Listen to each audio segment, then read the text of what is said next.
ନାଇଁ ତମେ ବ୍ୟାଗ୍ ପତ୍ର ରେଡ଼ି କର ମୁଁ ହଷ୍ଟେଲରେ ଛାଡ଼ି ଆଇବି। କ'ଣ କହୁଛୁ? ନାଇଁ ଆଉ ତମେ ପାଠ ପଢ଼ୁନ କିଛି ନାହିଁ। ସାଙ୍ଗ କାହିଁକି ହେବି ମୁଁ କହୁନ? ତମେ ତ ପାଠ ପଢ଼ୁନ, କଥା ଶୁଣୁନ। ଇଚ୍ଛା ହେଲେ ପଢ଼ୁଛୁ, ଇଚ୍ଛା ନାହିଁ। ମୁଁ ଆଉ ଗୋଟେ ଝିଅ ଆଣି ରଖିବି। କ'ଣ କହୁଛୁ? ଯିବୁ?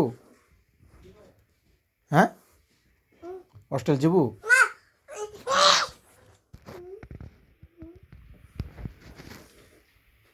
ତମର ବ୍ୟାଗ୍ ପତ୍ର ରେଡ଼ି କର। ଜାଣିଛୁ ନା ମାମା କହୁଛି ମୋତେ ଫୋନ୍ କରିବାର ଅଛି। ମାମାକୁ ଫୋନ୍ କରିକି କହିବି ଝିଅକୁ ହଷ୍ଟେଲ ଛାଡ଼ି ଯାଉଛି, ଆଉ ଗୋଟେ ଝିଅ ନେଇକି ଆସିବା, ନୂଆ ଝିଅକୁ ଆମେ ରଖିବା, ତାକୁ ପିଜା କିଣିଦେବା।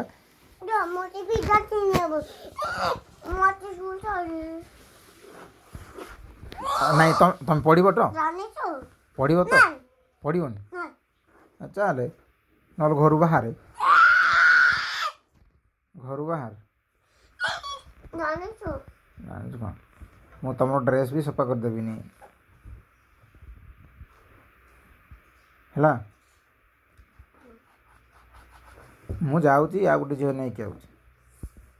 ହାଁ ସୁନା ଝିଅ ହବ ନା ନାଇଁ କହ? ହବନି ତ? ଆଉ ଗୋଟେ ଝିଅକୁ ନେଇକି ଆସୁଛି। ଏ ଘରଠୁ ଯାଅ ନହେଲେ। ହଁ ମୁଁ ତ ସାଙ୍ଗ ହେବିନି। ନ ପଢ଼ିଲେ ମୁଁ କାହିଁ ସାଙ୍ଗ ହେବି?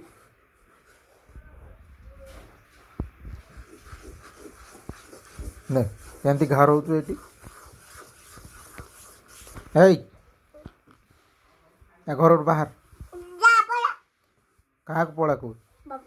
ବାବାକୁ କହିବୁ?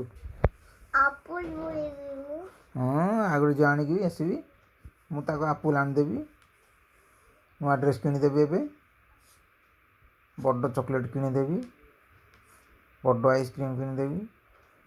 ତମ ପାଇଁ କିଛି କିଣା ହେବନି।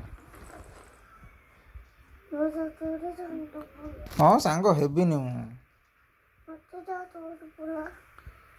ପଳା, ତମ ବ୍ୟାଗ୍ ପତ୍ର ରେଡ଼ି କର, ହଷ୍ଟେଲ ଛାଡ଼ି ଆଇବି। ହଁ କୁଆଡ଼େ ଯାଉଛ? ହାଁ ନାଇଁ ନାଇଁ ଆମ ଖଟରେ ଶୁଏ ନା। ମୁଁ ଆଉ ନୂଆ ଝିଅ ଆଣିକି ଏଠି ଖଟରେ ଶୁଏ। ନୂଆ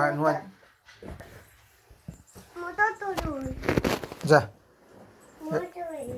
ନାଇଁ ନାଇଁ ସେଇଠି ବି